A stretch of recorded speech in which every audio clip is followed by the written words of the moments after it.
Hello students, आज हम chapter 10 haloalkane and haloarenes का नेक्स्ट टॉपिक पढ़ेंगे, that is physical property of haloalkanes. इसके पहले हम इसका introduction, classification and preparation method पढ़ चुके हैं। तो फर्स्ट फिजिकल प्रॉपर्टी क्या होती है कि जितने भी एल्किल हैलाइड होते हैं वो प्योर फॉर्म में कलरलेस होते हैं, बट जो ब्रोमीन एंड आयोडीन होता है वो लाइट की प्रेजेंस में कलर प्रॉपर्टी शो करता है। सेकंड प्रॉपर्टी क्या है? Melting and boiling point. तो बात करते हैं ऐसे एल्किल हैलाइड की जिसमें हैलाइड ग्रुप क्या हो? सेम हो, बट जो एल्किल ग्रुप हो उसमें नंबर ऑफ कार्बन क्या हो? डिफरेंट डिफरेंट हो।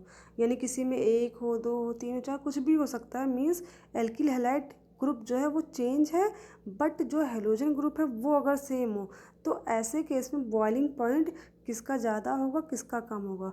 तो ऐसे केस में हम क्या करेंगे? उसका मॉलिक्यूलर फार्मूला फाइंड करेंगे। अगर उसका मॉलिक्यूलर फार्मूला हमने निकाल लिया तो जिसका मॉलिक्यूलर फार्मूला जितना ज़्यादा होगा उसका बॉइलिंग पॉइंट भी उतना ही ज़्यादा होगा।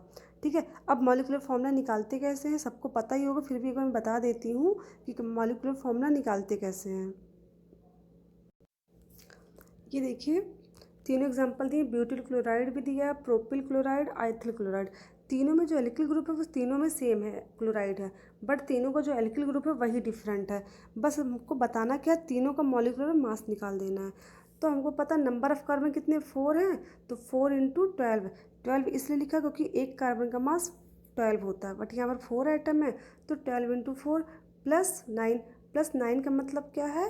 क्योंकि यहाँ पर हाइड्रोजन आइटम कितने? 9 हैं, और एक हाइड्रोजन आइटम का मास कितना होता है? 1। तो 9 इंटू 1 प्लस 35.5, ये क्या है? क्लोरीन का मास है। अब इनकी मास को हम क्या कर देंगे? ऐड कर देंगे। 12 4 जब 48, 9 1 जब 9, 35.5 ऐड करेंगे, कितना आ जाएगा? 92.5। ठीक है। ऐसे ही सेम आइसोप्रोपिल जो प्रोपिल क्लोराइड है उसका भी, तो इसका भी कितना आएगा? 78.5 आएगा। अब बात करते हैं थर्ड एथिल क्लोराइड की, जिसमें क्या होता है? इसका आता है 64.5। ठीक है। तो तीनों का हमने जब मॉलिक्यूलर मास निकाला, तीनों में क्या है? सबसे ज़्यादा मॉलिक्यूलर मास किसका है? ब्यूटिल क्लोराइड का है। ठीक है। और सबसे कम किसका है? एथिल क्लोराइड का है। तो सबसे ज़्यादा मॉलिक्यूलर मास जिसका होता है उसी का बॉइलिंग पॉइंट भी सबसे ज़्यादा होगा। ये तो हो गया पहला केस, अगर एल्किल ग्रुप डिफरेंट है और हैलाइड ग्रुप सेम है तो क्या होगा? जिसका मॉलिक्यूलर मास ज़्यादा होगा उसी का बॉइलिंग पॉइंट भी ज़्यादा होगा। ठीक है। ये पहला पॉइंट आ गया। अब दूसरा केस आता है। दूसरा केस ये आता है कि अगर एल्किल ग्रुप भी सेम है और जो हमारा ये हैलाइड ग्रुप है वो भी सेम है, बट एल्किल ग्रुप का स्ट्रक्चर क्या है? वो डिफरेंट है, तो क्या होगा? यानी कि आइसोमेरिक की बात की गई, आइसोमेरिक एल्किल हैलाइड की, जिसमें क्या होता है? इनका मॉलिक्यूलर फॉर्मूला तीनों का सेम है। ये देखिए, तीनों का मॉलिक्यूलर फॉर्मूला सेम है, बट तीनों का स्ट्रक्चर क्या है? डिफरेंट है, और तीनों में हैलाइड ग्रुप भी सेम लगे हैं। तो ऐसे केस में क्या करेंगे? यहाँ पर तीनों में क्या है? हैलाइड ग्रुप सेम है, और अगर हम मॉलिक्यूलर मास निकाले तीनों का सेम ही आएगा, क्योंकि number of carbon, number of hydrogen और जो हैलाइड ग्रुप लगा वो भी सेम है। तो ऑब्वियस सी बात है तीनों का मॉलिक्यूलर मास भी सेम आएगा। तो ऐसे केस में हम क्या कर सकते हैं? तो ऐसे केस में हमको देखना पड़ेगा इनका चेन, यानी कि किसी भी चेन में कितने ब्रांच हैं, यानी कि सबसे छोटी चेन किसकी है और किस चेन में सबसे ज़्यादा ब्रांचेस लगे हुए हैं। ठीक है। क्योंकि ये आइसोमर्स हैं, तीनों का मतलब फॉर्मूला तो सेम है, बट इनका स्ट्रक्चर क्या है? डिफरेंट है। तो चलिए इसको ध्यान से देखते हैं। ये देखिए, इसमें क्या है? पहला क्या है? N butyl chloride. एन का मतलब होता है नॉर्मल, यानी कि सिंगल चेन। दूसरा क्या है? Iso butyl chloride. आइसो का मतलब होता है एक कार्बन से एक चेन सिर्फ लगी हो तो उसे बोलते हैं, यानी कि एक ब्रांच हो तो वो होता है आइसो। आइसो एक वो है, प्रीफिक्स है। और यहाँ पर क्या है? Neo butyl. नियो का मतलब होता है अगर सेम कार्बन से 2 ब्रांचेस एल्किल ग्रुप के लगे हों तो वो उसके नाम के आगे प्रीफिक्स नियो लग जाता है। अब तीनों का मॉलिक्यूलर फॉर्मूला अगर हम फाइंड करें तो क्या होगा? तीनों का कितना आएगा? C4H9। इसका भी है और इसका भी कितना है? C4H9। थर्ड वाले का भी कितना है? C4H9। ठीक है। तीनों का स्ट्रक्चर फॉर्मूला डिफरेंट, बट तीनों का मॉलिक्यूलर फॉर्मूला सेम है और एल्किल हैलाइड ग्रुप भी सेम है। तो ऐसे केस में हमको ध्यान क्या देना है? इसके ब्रांच पे ध्यान देना है। इसमें क्या है? 2 ब्रांच है, इसमें सिंगल है, इसमें एक भी ब्रांच नहीं है, सिंगल स्ट्रेट चेन है। ठीक है। तो जिसमें ब्रांच ज़्यादा होते हैं उसका क्या होता है? उसमें स्टेरिक हिंड्रेंस ज़्यादा होता है एंड उसका वॉन्डर वॉल फोर्स भी क्या होता है, बहुत कम होता है। और वंडरफॉल फोर्स जितना कम होगा उसका बॉइलिंग पॉइंट उतना ही कम होगा। यानी कि जो वंडरफॉल फोर्स है वो क्या होगा, सबसे ज़्यादा इस वाले में होगा। ठीक है, तो सबसे ज़्यादा बॉइलिंग पॉइंट किसका होगा, इसका होगा, और सबसे कम किसका होगा, नीचे वाले का होगा। ठीक है, यानी कि अगर मॉलिक्यूलर फॉर्मूला सेम आता है और उसमें हैलाइड ग्रुप भी सेम लगे हैं, तो ऐसे केस में हमको किस पे ध्यान देना है, उनकी ब्रांचेस पे ध्यान देना है कि किसी भी चेन में कितने ब्रांचेस हैं। ठीक है, यानी कि उसमें वंडरवॉल फोर्स पे ध्यान देना पड़ेगा हमको। ये दो बातें होगी। अब थर्ड केस आता है ऐसा कि जिसमें एल्किल ग्रुप क्या हो, सेम हो, डिफरेंट क्या हो, हैलाइड ग्रुप। अभी तक तो हमने हैलाइड ग्रुप सेम पढ़ा था, सिर्फ चेंज किस में था, एल्किल ग्रुप में। बट आप क्या देखेंगे, अगर एल्किल ग्रुप सेम हो उसमें हैलाइड ग्रुप चेंज, तो क्या करेंगे, ये सबसे ईजी है। बस हमको ध्यान क्या देना है, हैलाइड के साइज पे ध्यान देना है। और जैसे कि हमें पता है ग्रुप में क्या होता है, ऊपर से नीचे जाने पर साइज इंक्रीज करता है due to increasing of number of outermost shell. ठीक है, आउटर मोस्ट शेल नहीं, मतलब सेल की बात करेंगे। सेल्स क्या होते हैं, ऊपर से नीचे जाने पर इंक्रीज करते हैं, इस वजह से साइज भी इंक्रीज होती है। तो सबसे बड़ी साइज किसकी होती है, आयोडीन की, फिर किसकी होती है, ब्रोमीन, फिर क्लोरीन, फिर फ्लोरीन की। सबसे छोटा साइज किसका होता है, फ्लोरीन का, और सबसे बड़ा होता है आयोडीन का। और वंडरवॉल फोर्स किस में ज़्यादा होता है, सबसे ज़्यादा आयोडीन में होता है। तो इस वजह से जो एल्किल आयोडाइड होगा उसका बॉइलिंग पॉइंट सबसे ज़्यादा होगा, और सबसे कम किसका होगा, एल्किल फ्लोराइड का होगा। ठीक है, ये तीन बातें होती हैं। अगर हमको बॉइलिंग पॉइंट देखना है तो अगर हम तीन कंडीशन अच्छे से समझ लेते हैं तो बॉइलिंग पॉइंट को समझने में ज़्यादा कन्फ्यूज़न नहीं होगा। अब फोर्थ जो इसका फिजिकल स्टेट है, फिजिकल प्रॉपर्टी, वो क्या है कि जो लोअर एल्किल ग्रुप होते हैं, ठीक है, जो लोअर एल्किल हैलाइड्स होते हैं, मीन्स नंबर ऑफ कार्बन जिसमें एक या दो हो, वो रूम टेम्परेचर पर गैसियस फॉर्म में पाए जाते हैं। और जो हाइयर एल्किल ग्रुप होते हैं, एल्किल हैलाइड, वो रूम टेम्परेचर पर सॉलिड या लिक्विड स्टेट में पाए जाते हैं। ठीक है, अब नेक्स्ट क्या, डेंसिटी है। ठीक है, नेक्स्ट फिजिकल प्रॉपर्टी क्या है, डेंसिटी। डेंसिटी जो होती है वो किस पे डिपेंड करती है, वो डिपेंड करती है number of carbon atom, halogen atom and atomic mass of halogen atom. जैसे जैसे number of carbon atom increase होंगे, हेलोजन एटम इंक्रीज करेंगे, एंड हेलोजन एटम के एटॉमिक मास इंक्रीज करेगा, डेंसिटी भी इंक्रीज होती जाती है। ठीक है, अब फोर्थ है सॉल्युबिलिटी। सॉल्युबिलिटी थोड़ा अलग है बट बहुत इंपॉर्टेंट है। सॉल्युबिलिटी जो होती है हैलोएल्केन्स की, वो वाटर में क्या होती है, स्लाइटली, किसी किसी बुक में स्लाइटली दिया, किसी किसी में इनसॉल्युबल दिया, बट रियलिटी में जो होते हैं हैलोएल्केन्स वाटर में क्या होते हैं, इनसॉल्युबल ही होते हैं। ठीक है, for dissolution of alkyl halide in water, energy is required to overcome the attraction between the haloalkanes molecules and break the hydrogen bond between the water molecules। ठीक है, इसका मतलब ये कहा गया इसमें, जो वाटर मॉलिक्यूल होता है, आपको पता होगा वाटर मॉलिक्यूल में हाइड्रोजन बॉन्डिंग भी होती है। ये देखिए वाटर मॉलिक्यूल में क्या होती है, हाइड्रोजन बॉन्डिंग भी होती है। और जो एल्किल हैलाइड होता है, हमें पता है जो एल्किल हैलाइड होता है वो क्या होता है, ये पोलर होता है, क्योंकि इनके बीच जो बॉन्डिंग होती है एल्किल हैलाइड में, आर और एक्स के बीच, वो कैसी होती है बॉन्डिंग, कोवेलेंट टाइप की होती है। एंड जो कोवेलेंट बॉन्ड होता है वो टू टाइप का होता है, polar and non polar.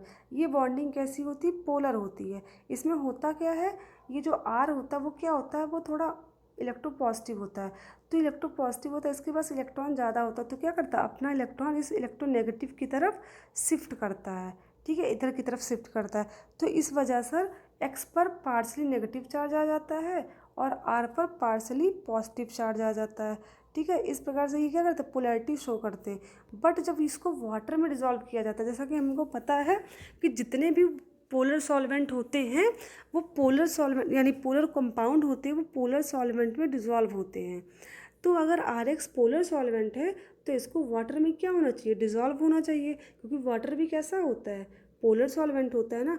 But ऐसा नहीं होता है। ठीक है, ये एक्सेप्शन है कि आर एक्स जो होता है वो पोलर सॉल्वेंट होते हुए भी वाटर में कैसा होता है, इनसॉल्वल होता है। इसका सबसे मेन रीज़न ये है कि जो वाटर मॉलिक्यूल होते हैं, वाटर में क्या करते हैं, वो आपस में कैसे बाइंड होते हैं, हाइड्रोजन बॉन्ड के थ्रू बंधे होते हैं। ठीक है, ऐसे बंधे होते हैं। अब जैसे ये वाटर मॉलिक्यूल है, ये पहला वाटर मॉलिक्यूल, ये दूसरा एक कोई और वाटर मॉलिक्यूल है। जो एक वाटर मॉलिक्यूल का ऑक्सीजन नेगेटिवली चार्ज पार्ट है, वो दूसरे वाटर मॉलिक्यूल के हाइड्रोजन पार्ट के साथ क्या करेगा, एक बॉन्ड बनाता है, जिसे क्या कहते हैं, हाइड्रोजन बॉन्ड कहते हैं। इसे लैंडन फोर्स ऑफ अट्रैक्शन भी कहते हैं। तो ये जो बॉन्ड होता है, जब तक ये RX जो है जब तक इस बॉन्ड को तोड़ेगा नहीं तब तक क्या कर सकता है, तब तक इससे बाइंड नहीं हो सकता है। ठीक है, यानी कि इसको RX को वाटर में सॉल्युबल होने के लिए इस हाइड्रोजन बॉन्ड को तोड़ना भी पड़ेगा और इसके साथ वाटर के साथ बॉन्ड भी फॉर्मेशन करना पड़ेगा। तो जो RX होता है इसके पास इतनी एनर्जी नहीं होती है कि वो इस हाइड्रोजन बॉन्ड को तोड़ सके और इस वाटर मॉलिक्यूल के साथ बॉन्ड फॉर्म कर सके। मीन्स RX बॉन्ड फॉर्मेशन में जो एनर्जी रिलीज़ होती है उसका अमाउंट बहुत ही कम होता है, इतना कम होता है कि ना वो हाइड्रोजन बॉन्ड को तोड़ सकती है और ना ही वो इन दोनों का बॉन्ड इनके साथ बना सकती है। तो इस वजह से जो वाटर होता है, वाटर में एल्किल हैलाइड क्या होते हैं, इनसॉल्युबल होते हैं। मीन्स पार्शियली सॉल्युबल भी कह सकते हैं एक तरह से, बट ये इनसॉल्युबल ही होते हैं। तो इस तरह से अगर ये इनसॉल्युबल है वाटर में तो ऑब्वियस सी बात है ये नॉन पोलर सॉल्वेंट में क्या होंगे, सॉल्युबल होंगे। ठीक है, अगर कोई भी कंपाउंड पोलर में सॉल्युबल नहीं है तो वो क्या होगा, नॉन पोलर में सॉल्वेंट होगा। ठीक है, तो जो एल्किल हैलाइड होते हैं वो क्या होते हैं, नॉन पोलर सॉल्वेंट में, जैसे क्लोरोफॉर्म, बेंजीन, ईथर, इस सब में क्या होते हैं, सॉल्युबल होते हैं, बट वाटर में सॉल्युबल नहीं होता है। ठीक है, आप एक बार इसको फिर से रिपीट करके देख लीजिएगा वीडियो तो आपको समझ में आ जाएगा कि सॉल्युबिलिटी के बारे में मैंने क्या समझाया है। बहुत इंपॉर्टेंट चीज़ है ये। तो फिजिकल प्रॉपर्टीज़ की ख़त्म हो गई। अब बात करते हैं इसकी केमिकल प्रॉपर्टी की। तो जिसकी केमिकल प्रॉपर्टी है उसको हम केमिकल रिएक्शन के थ्रू समझेंगे। इसके 3 केमिकल रिएक्शन है। First, nucleophilic substitution reaction, elimination reaction and reaction with metals. पहली रिएक्शन क्या है, न्यूक्लियोफिलिक सब्स्टिट्यूशन रिएक्शन। तो न्यूक्लियोफिलिक का मतलब क्या होता है, पहले समझते हैं न्यूक्लियोफाइल्स क्या होते हैं। तब तक जब तक न्यूक्लियोफाइल नहीं समझेंगे हमको न्यूक्लियोफिलिक रिएक्शन समझ भी नहीं आएगी। तो न्यूक्लियोफाइल्स जो होते हैं वो इलेक्ट्रॉन रिच स्पेसीज होते हैं। मीन्स जिसके पास इलेक्ट्रॉन की अधिकता होती है। ठीक है, वो क्या होते हैं, इलेक्ट्रॉन रिच स्पेसीज होते हैं। For example OH minus, Br minus, NH3 etcetera. अभी तक हमने सिर्फ एग्जाम्पल ही देखे, हमको समझ में आया था कि न्यूक्लियोफाइल्स क्या है, इलेक्ट्रॉन रिच होते हैं, बट एक्चुअल में इलेक्ट्रॉन रिच कहते किसे हैं उसको समझने के लिए मैं आपको एग्जाम्पल दे के समझाती हूँ। ये क्या NH3 भी क्या होता है, एक इलेक्ट्रोफाइल न्यूक्लियोफाइल होता है ना। इसकी अगर हम केमिकल बॉन्डिंग बनाएं तो क्या बनाएंगे, पहले इसके लिए हम क्या लिखेंगे, इलेक्ट्रॉनिक कॉन्फ़िगरेशन। इसमें क्या होते हैं, 5 वैलेंस इलेक्ट्रॉन होते हैं, 1 2 3 4 5। हाइड्रोजन के लास्ट में कितने होते हैं, सिंगल इलेक्ट्रॉन होते हैं। तो जब इनकी केमिकल बॉन्डिंग बनाते हैं इनमें कौन सी बॉन्डिंग होती है, कोवेलेंट बॉन्डिंग होती है। आफ्टर बॉन्ड फॉर्मेशन इसमें क्या होता है, 2 इलेक्ट्रॉन बच जाते हैं। यही 2 इलेक्ट्रॉन क्या होते हैं, लोन पेयर होते हैं। तो ऐसे ही कंपाउंड में अगर कंपाउंड में बॉन्ड फॉर्मेशन के बाद इलेक्ट्रॉन बच जाते हैं तो वो क्या होते हैं, इलेक्ट्रॉन रिच स्पेसीज होते हैं। मीन्स जिसको हम क्या कहते हैं, न्यूक्लियोफाइल्स कहते हैं। न्यूक्लियोफाइल्स यही होते हैं जिनमें बॉन्ड फॉर्मेशन के बाद नंबर ऑफ इलेक्ट्रॉन बच जाते हैं। क्योंकि अभी क्या है, नाइट्रोजन जो है यहाँ पर ये क्या हो चुका है, बॉन्ड इसने बना लिया शेयरिंग करके। अब इसके लास्ट सेल में क्या है, 8 इलेक्ट्रॉन हो चुके हैं। हाइड्रोजन के भी लास्ट सेल में 2 2 इलेक्ट्रॉन हो चुके हैं। मीन्स ये स्टेबल हो चुका है। तो ये 2 इलेक्ट्रॉन वो क्या है, एक्स्ट्रा इलेक्ट्रॉन है। ये इलेक्ट्रॉन किसी को भी नाइट्रोजन आसानी से लॉस कर सकता है। तो यानी कि अमोनिया कैसा हो चुका है, इलेक्ट्रॉन रिच स्पेसीज हो चुका है। ठीक है, तो ऐसे ही कंपाउंड को जिनमें बॉन्ड फॉर्मेशन के बाद उसके लास्ट सेल में इलेक्ट्रॉन बच जाता है वो होते हैं इलेक्ट्रॉन रिच स्पेसीज, यानी कि न्यूक्लियोफाइल्स होते हैं। तो बात करते हैं न्यूक्लियोफिलिक रिएक्शन की। ये रिएक्शन होती क्या है, a reaction in which the weak nucleophile is replaced by a strong nucleophile is called a nucleophilic substitution reaction. यानी कि जिस रिएक्शन में वीक इलेक्ट्रोफाइल स्ट्रॉन्ग न्यूक्लियोफाइल के थ्रू रिप्लेस हो जाता है तो इस टाइप की रिएक्शन को कहते हैं न्यूक्लियोफिलिक सब्सटीट्यूशन रिएक्शन। ठीक है, तो इसमें होता क्या, जो न्यूक्लियोफाइल रिलीज होता है उसको बोलते हैं लिविंग ग्रुप। अब एग्जांपल के थ्रू समझ लेते हैं कि एग्जांपल दिया यहाँ पर क्या, ये न्यूक्लियोफाइल कोई भी न्यूक्लियोफाइल हो सकता है और यहाँ पर क्या CX यानी कि एल्किल हैलाइड है। एल्किल हैलाइड में पता है आपको, जो हैलाइड होता है वो क्या होता है, वीक न्यूक्लियोफाइल होता है। ठीक है, अब ये वीक इलेक्ट्रोफाइल है और ये क्या है, स्ट्रॉन्ग न्यूक्लियोफाइल है। अब ये क्या करेगा, न्यूक्लियोफाइल इसको यहाँ से रिप्लेस कर देगा और खुद आके कार्बन के साथ बॉन्ड बना लेगा। ठीक है, यहाँ पे N लिखा है, यहाँ पर U होगा न्यूक्लियोफाइल। N का मतलब नाइट्रोजन होता है, तो इसको लोग आप लोग नोट्स में सही कर लीजिएगा, NU यहाँ पर होगा। ठीक है, न्यूक्लियोफाइल यहाँ पर अटैक किया है और X क्या होगा, यहाँ से रिलीज हो जाएगा। इसको बोलते हैं लिविंग ग्रुप। अब इसकी मैकेनिज्म समझ लेते हैं कि रिएक्शन होती कैसे है। ठीक है, फर्स्ट स्टेप में क्या होता है, जो वीक न्यूक्लियोफाइल होता है वो निकलता है, ठीक है। यानी कि फर्स्ट स्टेप में क्या होगा, रिलीजिंग ऑफ वीक इलेक्ट्रोफाइल, इसका रिमूवल होता है फर्स्ट स्टेप में। तो जो Cl होता है वो वीक इलेक्ट्रोफाइल है, सॉरी न्यूक्लियोफाइल है, तो क्या होगा फर्स्ट स्टेप में यहाँ से रिलीज हो जाएगा, ये देखिए इसको बोलते हैं लिविंग ग्रुप। और सेकंड स्टेप में क्या होता है, ये स्ट्रॉन्ग न्यूक्लियोफाइल जो होता है वो इस पर, इस कार्बोकैटायन पे अटैक करेगा और क्या फॉर्म कर लेगा, दूसरा कंपाउंड बना लेगा, ठीक है। अब ये न्यूक्लियोफिलिक सब्सटीट्यूशन रिएक्शन जो होती है वो 2 टाइप की होती है। First is SN1 reaction and second is SN2 reaction. SN1 का मतलब होता है सब्सटीट्यूशन न्यूक्लियोफिलिक यूनिमॉलिकुलर। यूनिमॉलिकुलर का मतलब क्या होता है, इस रिएक्शन में जो होता है, जो मतलब रिएक्शन होती है उसकी रेट जो होती है वो सिर्फ एक ही मॉलिक्यूल के कंसंट्रेशन पर डिपेंड करती है, इसलिए इसका नाम क्या है, SN1 रिएक्शन। इसको फर्स्ट ऑर्डर ऑफ रिएक्शन भी कहते हैं। इस रिएक्शन की जो फर्स्ट स्टेप होती है वो स्लो स्टेप होती है, उसी को RDS भी कहते हैं। RDS का मतलब है रेट डिटरमाइनिंग स्टेप, यानी कि फर्स्ट स्टेप में ही कोई ही रेट डिटरमाइनिंग स्टेप करते हैं, और इस स्टेप में क्या होती है, रिएक्शन की जो रेट होती है वो सिर्फ सिंगल मॉलिक्यूल के कंसंट्रेशन पे ही डिपेंड करती है, ठीक है। अब इसको एग्जांपल के थ्रू हम समझते हैं। इसमें एक चीज़ ध्यान दीजिएगा, जो SN1 रिएक्शन होती है वो 2 स्टेप में कंप्लीट होती है। फर्स्ट स्टेप में क्या होता है, रिमूवल ऑफ वीक न्यूक्लियोफाइल होता है, एंड सेकंड स्टेप में क्या होता है, जो स्ट्रॉन्ग न्यूक्लियोफाइल होता है वो अटैक करता है किस पर, कार्बोकैटायन पे। तो एग्जांपल क्या है, हाइड्रोलिसिस ऑफ एल्किल हैलाइड, यानी कि एल्किल हैलाइड में वाटर के साथ रिएक्शन, ठीक है। तो ये हमने क्या लिया, टर्सरी एल्किल हैलाइड लिया है। टर्सरी एल्किल हैलाइड सबको पता होगा क्या होगा, अगर नहीं पता तो इसकी पहले की क्लास आप देख लीजिएगा। तो टर्सरी एल्किल हैलाइड हमने लिया, इसकी रिएक्शन जो वाटर के साथ होती है तो क्या बनता है, टर्सरी एल्कोहल बनता है, और यहाँ से जो हैलाइड यानी कि जो क्लोरीन है वो वीक न्यूक्लियोफाइल है, तो ये लिविंग ग्रुप यानी कि रिलीज हो जाएगा, ठीक है। अब इसकी मैकेनिज्म देखते हैं कि मैकेनिज्म 2 स्टेप में कैसे कंप्लीट हुई। तो फर्स्ट स्टेप में क्या हुआ, removal of weak nucleophile and formation of carbocation. First step में क्या हो रहा है, वीक न्यूक्लियोफाइल का रिमूवल होगा, ये जो है इसमें वीक न्यूक्लियोफाइल क्या है, Cl है, ये यहाँ से निकल जाएगा और क्या फॉर्म हो जाएगा, कार्बोकैटायन। ये क्या है, कार्बोकैटायन, टर्सरी कार्बोकैटायन फॉर्म हो जाएगा। ये हो गया हमारा फर्स्ट स्टेप। ये स्टेप कैसी होती है, स्लो होती है, और इसी को क्या बोलते हैं, RDS, यानी कि रेट डिटरमाइनिंग स्टेप, क्योंकि ये स्टेप जो होती है वो किसके कंसंट्रेशन पर डिपेंड करती है, सिर्फ एक मॉलिक्यूल के, वो भी कौन से, इस वाले मॉलिक्यूल की जो सबस्ट्रेट है हमारा, ठीक है। इसलिए इसको क्या बोलते हैं, SN1 रिएक्शन। अब इस रिएक्शन का सेकंड स्टेप आता है। सेकंड स्टेप में क्या होता है, जो न्यू न्यूक्लियोफाइल है यानी कि जो स्ट्रॉन्ग न्यूक्लियोफाइल है वो क्या करेगा, अब कार्बोकैटायन पे अटैक करेगा। अब ये कार्बोकैटायन पे क्या करेगा, अटैक करेगा, और क्या बना लेगा, ये देखिए ये बॉन्ड फॉर्मेशन हुआ। अब यहाँ पे क्या, कार्बोकैटायन यहाँ पर पॉजिटिव चार्ज इसलिए लगा है क्योंकि ऑक्सीजन 2 ही बॉन्डेड होते हैं, यहाँ पर 3 बना, यानी कि एक एक्स्ट्रा बॉन्ड भी है, ठीक है।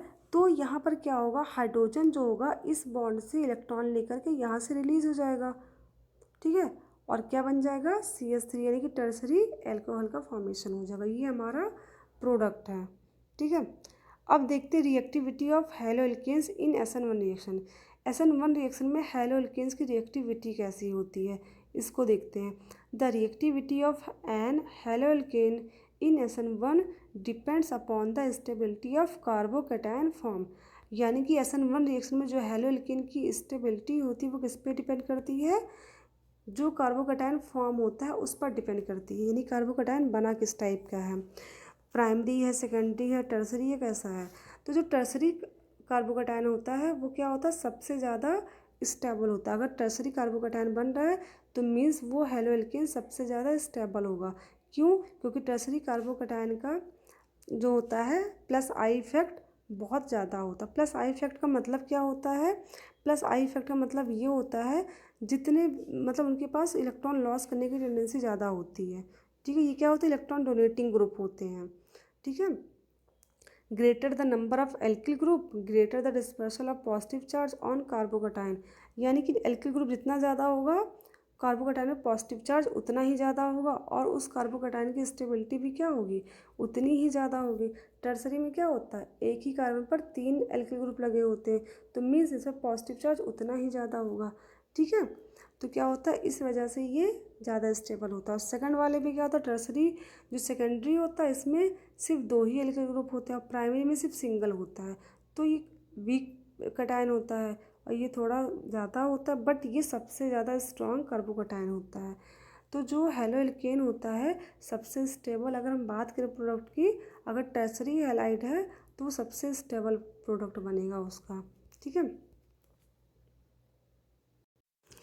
SN1 रिएक्शन में ही एक रिएक्शन इसकी और है, कौन सी है? Williamson synthesis. विलियमसन सिंथेसिस है। ये रिएक्शन क्या होती है, इसमें क्या होता है, हेलो एल्केन को सोडियम सॉल्ट की प्रेजेंस में हीट कराया जाता है, ठीक है। और क्या फॉर्म होता है, ईथर का फॉर्मेशन होता है। तो इसमें क्या, एक हेलो एल्केन हमने लिया और क्या लिया है, एल्काऑक्साइड, सोडियम एल्काऑक्साइड का यूज़ किया गया है, ठीक है। इसमें सोडियम एल्काऑक्साइड में जो इनका अटैकिंग रिएजेंट है, यानी कि जो स्ट्रॉन्ग न्यूक्लियोफाइल है वो कौन सा है, इसका ये वाला पार्ट जो है वो स्ट्रॉन्ग न्यूक्लियोफाइल है, ठीक है। ये एक्स पता है ये वीक न्यूक्लियोफाइल होता है, तो फर्स्ट स्टेप में क्या होगा, ये एक्स यहाँ से रिलीज होगा और ये कार्बोकटायन में चेंज हो जाएगा, और कार्बोकटायन में चेंज होगा तो इसका ये जो पार्ट है नेगेटिव वाला पार्ट, ये किस में ब्रेक होता है, NaOR जो ब्रेक होता है वो किस में ब्रेक होता है, ये नेगेटिव पोर्शन में, ये पॉजिटिव में। तो और ये किस में ब्रेक होता है, ये पॉजिटिव में, ये माइनस में। ये वाला पार्ट इससे जाके ऐड हो जाएगा और क्या बना लेगा, ROR यानी कि ईथर, और यहाँ से क्या रिलीज होगा, NaX सोडियम हाइलाइट, ठीक है। ये देखिए रिएक्शन के थ्रू से हुआ है, इसमें ऐसे ही होता है, रिएक्शन ऐसे होती है, ठीक है। ये अटैकिंग ग्रुप है, यानी कि यही क्या हमारा न्यूक्लियोफाइल है, और जब ये अटैक करेगा इस कार्बोकटायन पे तो क्या बन जाएगा, ईथर बन जाएगा। यानी कि विलियमसन सिंथेसिस जो होता है वो क्या होता है, SN1 रिएक्शन होती है, एंड इस रिएक्शन में क्या होता है, हेलो एल्केन की रिएक्शन जब एल्काऑक्साइड के साथ कराई जाती है, यानी कि सोडियम सॉल्ट के साथ, चाहे सोडियम एस्टेट भी हम ले सकते हैं, सोडियम प्रोपेन भी ले सकते हैं, मतलब कोई भी हम लोग ले सकते हैं, सोडियम सॉल्ट ले लें तो ईथर का फॉर्मेशन होगा, ठीक है। इस रिएक्शन में क्या होती है, ईथर का फॉर्मेशन होता है।